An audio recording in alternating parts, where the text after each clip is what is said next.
the FHA loan is a fantastic way to get into the investment property space.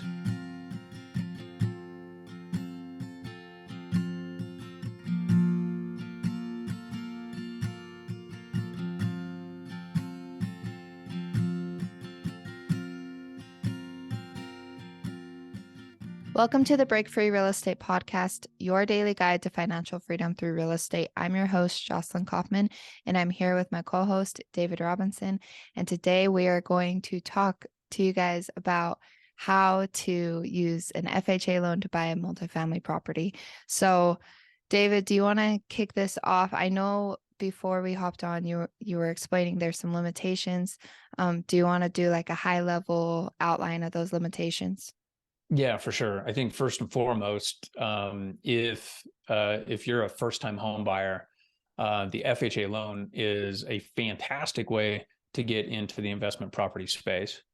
But as I work with our lenders and our clients on buying small multifamily duplexes, triplexes, fourplexes, I do not, off the top of my head, have all the details about why it is more challenging to make an FHA loan work on a fourplex. It's mainly because there are certain requirements that the FHA loan has to meet and the property has to meet. And at least in our market here in Utah, there are some challenges as it relates to the FHA self-sufficiency test, which if you want to learn more about that, Google it. But the bottom line is the property has to meet some specific parameters as far as the income that it's producing. And so in Utah, because we're a more of a growth market versus a cash flow market, the rent to price ratio isn't such that it makes it easily done on a fourplex. That being said, it seems to work very well on a duplex. And so I think the criteria for an FHA loan on a duplex is different than a fourplex. So all that being said, it's a fantastic way, and many of our clients have started their investing careers and building their portfolio by utilizing the FHA loan as an owner occupant in their first duplex. So in fact, did you not go that route on your very first property? Did you use an FHA loan on your very first property or no? No, the house I bought did not qualify for FHA. Oh yeah, it was pretty rough. That's right. But that being said, with conventional loans nowadays, even when you're buying like a duplex as a primary residence or a fourplex as a primary residence with a conventional loan, you have to put down like 10 to 15% for those. Back when I started, you were able to put down 5% with a conventional loan. But now with FHA loans, they're like the only option to put down a low payment, even if you're living in the property.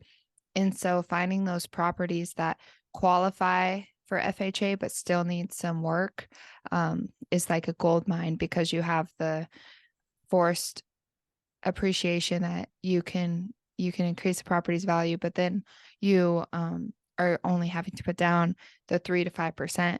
I actually had a client who bought a duplex with an FHA loan, and this was in Utah, a very hard market to kind of break into. And she bought this property and it didn't pass the FHA standards. And we actually got the seller to put 50 grand into the property to fix it up, to get it ready so it could pass the FHA loan. And this was a duplex, and she ended up getting the property for the same price with everything done. So yeah, you can find those deals out there. It's just about knowing the different types of loans available to you. And that's where you should really go ahead. No, I'm sorry, go ahead. That's where you should really sit down with your lender and talk about like the different loan options, and understand that if you want to get into the multifamily space and you don't have a large down payment, FHA is probably your only option. So finding houses that do qualify, whether it's a duplex or triplexes and fourplexes, are probably on a case-by-case basis, and you're just going to want to chat with your lender about that and really understand your market. David? And I think before we jump off, just clarifying the difference between an FHA loan and a conventional loan. The FHA loan is a government-backed loan that's really geared to helping people get into real estate with low down payment, right? So they have lower parameters as far as a credit score requirement is concerned.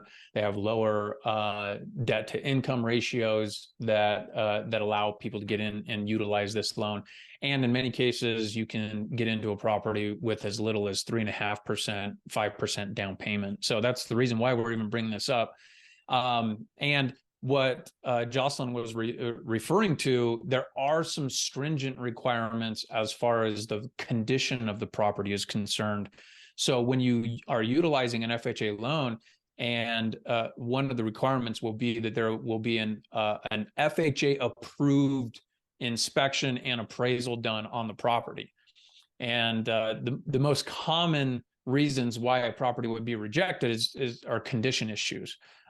Roof issues, peeling paint is a top priority for FHA loans for some reason. So if you have some peeling exterior paint, that'll all have to be cleaned up. Broken windows will have to be addressed.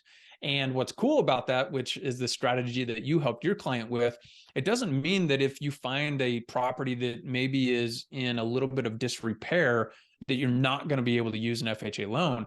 Just know that you're going to have those repairs done prior to closing, but it can be a great negotiating tool with a seller of a property that maybe has some deferred maintenance or some challenges that need to be addressed, and you can get a better price just like you did for your client. So that's fantastic. Awesome. Thanks, David. And I hope you guys learned a lot about FHA loans and how you can use them to your benefit. Have that conversation with your lender to truly understand which loan option is best for you. That's it for today. For more daily investing tips and real estate secrets, don't forget to visit breakfreerealestate.com and make sure to like, subscribe, and share our podcast. We will see you tomorrow.